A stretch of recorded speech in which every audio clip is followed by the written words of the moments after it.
kembali lagi di Dokter Indonesia. Di segmen ini kita akan bahas tentang yang namanya prebiotik dan probiotik. Pernah dengar, Bu? Pernah. Tahu nggak, Bu? Probiotik sama prebiotik sama nggak sih? Sama nggak? Ini sama, banyak sama. yang... Kalau Aiko jawabnya pernah dengarnya sama. Oh gitu? Jadi hampir sama kan dari spellingnya juga hampir probiotik, sama. Prebiotik. Sebenarnya beda hurufnya itu beda artinya. Probiotik sebenarnya adalah jenis dari bakteri yang baik. Nah, bakteri baik ini biasanya hidupnya adalah di usus kita yang membantu untuk membantu proses penghancuran makanan, proses pencernaan, dan proses untuk pembuangannya. Jadi kalau kita ngomongin tentang probiotik, kita ngomongin tentang bakterinya. Tapi kalau kita ngomongin tentang prebiotik, itu merupakan bahan yang bisa mempertahankan kelangsungan hidup dari si probiotik.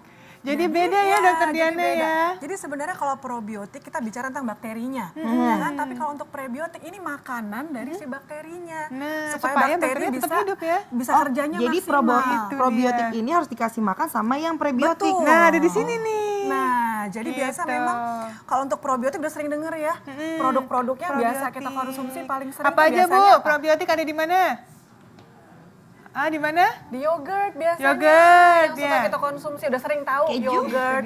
Ya. Kalau keju Ada probiotiknya nggak ada? Ada tapi sedikit ya? sekali. Sedikit. Ya, biasanya yang difermentasi itu yang banyak mengandung bakteri-bakteri baik atau bakteri probiotik ini. Biasanya difermentasi tapi tidak melalui pasteurisasi. Betul. Jadi bakterinya tetap hidup. Ya. Kalau udah dipasteurisasi udah Udah steril rusak, ya. udah steril, Udah nggak ada bakteri lagi. Nah, jadi justru contoh-contoh probiotik yang sehari-hari ya, yang selain dari tadi yogurt, ya kan? Kalau yogurt kan tambahin bakteri, ya kan? Nah, ini juga ternyata tempe. Nah, Tempe juga mengandung probiotik juga ternyata. mengandung bakteri dari hasil fermentasi tadi. Wow. Ini bisa berguna sebagai probiotik di saluran pencernaan kita. Terus apa lagi? Ini khas Indonesia nih ya. Ini khas Indonesia. banget. Bahkan mau tempe. Ya.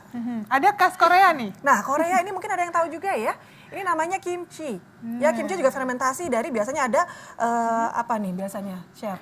Ini Ada dia selada biasanya ya? Selada. isian sayurannya. Sayurannya itu ada wortel, terus ada sawi Biasa sawi putih, putih ya, yang biasa dibikin kimchi terus itu. timun juga kadang Betul. dia suka memasukkan Betul. juga. Selain dibikin Oh, iya, jadi ada awet, timun. ya kan, ini juga menghasilkan bakteri tadi yang bersifat probiotik untuk saluran pencernaan kita.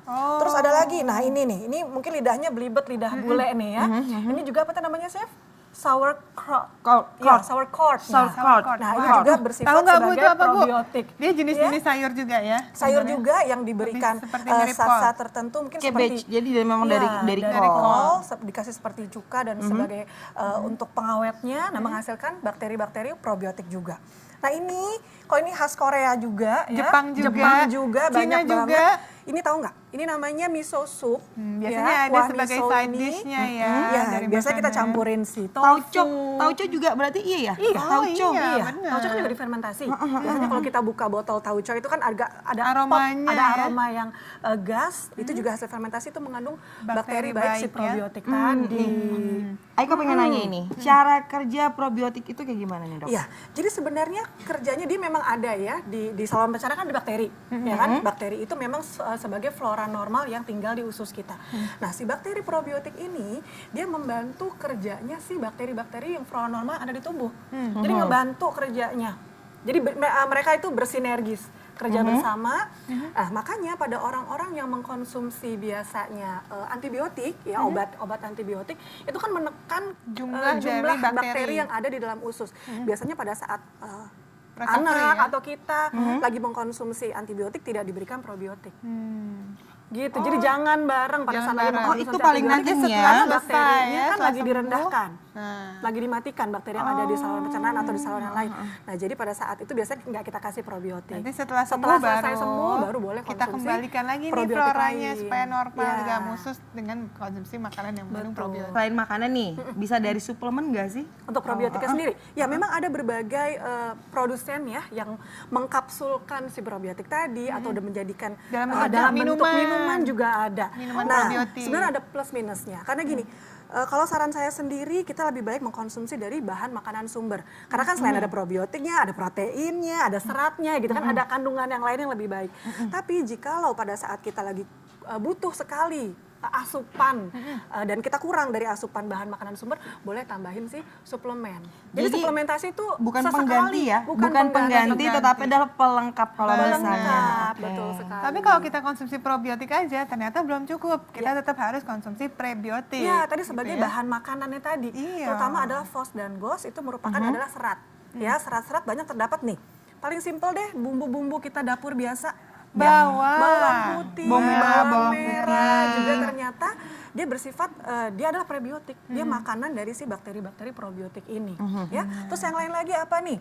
Buah-buahan loh. Berries ya. Ya, boleh diangkat dong. Ada raspberry, Nah, strawberry, blueberry. Kemudian Pisang. pisang pun juga. Paling Ini gampang, bagus. pokoknya ibu-ibu ini paling gampangnya Ya, dicari boleh kita ya. konsumsi untuk bahan makanan si bakteri ini tadi. Jadi harus lengkap dok, dua-duanya Harus harus ada. sejalan. Kita makan probiotiknya, terus kita makan makanannya si prebiotik. Harus seimbang. Harus seimbang. seimbang. Ini kacang polong juga ya.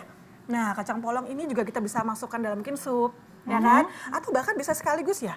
Chef, mungkin enak nggak nih? Bikin Kacang polong dibikin miso tambahin gitu, miso, bisa tambahin Bisa. si tofunya, jadi Bisa, sekaligus. bisa Kita makan banget. probiotik dan Jadi juga ada seperti sup. prebiotiknya, gitu. Iya, bisa seperti ini. Sekarang nih seperti wanita pada lainnya, aku lagi diet. Wah, biasa nih sering ditanya ya. Ini kira-kira aman gak sih kalau lagi diet itu mengkonsumsi makanan yang probiotik? Oh justru biasanya kita anjurkan untuk mengkonsumsi probiotik dan prebiotik karena kan justru sifatnya membantu pencernaan, ya kan dengan pencernaan kita lancar, kemudian juga metabolisme tubuh juga pasti akan berjalan lebih bagus dong. Bukan dengan cara nggak makan ya dok? Nggak boleh justru. Diet Tetap atau harus diet itu tuh makan. nggak boleh nggak makan. Jadi Justru harus kita tetap harus makan makan. tapi diatur, ya kan makanannya apa, jadwal makannya gimana, Kalorinya jenis berapa. makanannya, nah itu yang Ditambahkan penting. dengan konsumsi Ditambah, probiotik dan betul prebiotik yang sekali. baik. Jadi lebih bagus nih prosesnya. Kalau begitu kita masih banyak tips lainnya, tapi saya harus berterima kasih dulu dengan Dokter Diana. Terima kasih Dokter Diana. Terima kasih banyak. Dokter Indonesia. Tapi chef aku belum kemana-mana. Karena itu kita akan segera kembali. Jadi jangan kemana-mana, tetap saksikan Dokter Ros. Indonesia.